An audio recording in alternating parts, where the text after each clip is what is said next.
O estudo traz dados de 2022 e, mesmo após a pandemia com medidas restritivas, a educação apresentou números otimistas em relação à escolarização de crianças e adolescentes. No Maranhão, por exemplo, a taxa de analfabetismo caiu de 20,9% para 15%. Os dados do censo, eles confirmam as informações que vinham sendo divulgadas anualmente pela PNAD, que é uma pesquisa amostral do IBGE.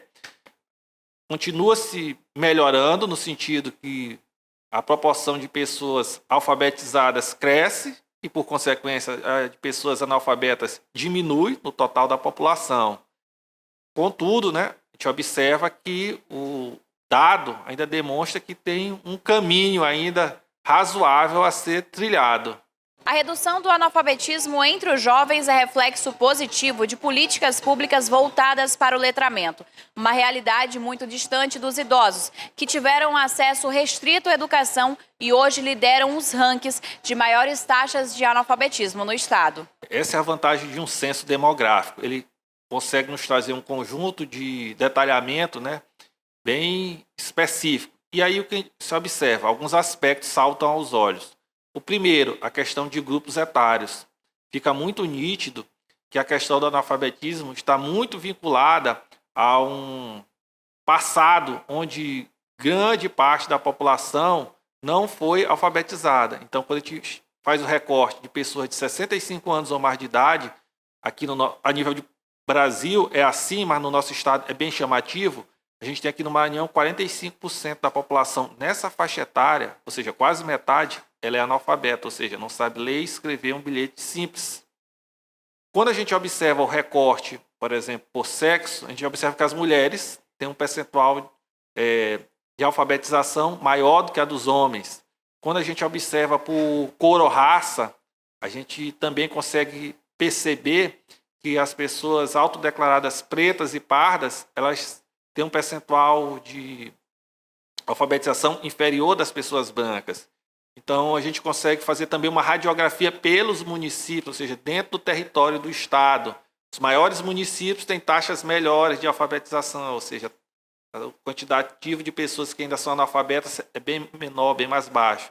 Em compensação, quando a gente observa quais são aqueles municípios que têm uma taxa de analfabetismo mais elevada, são municípios, em termos populacionais, geralmente menores.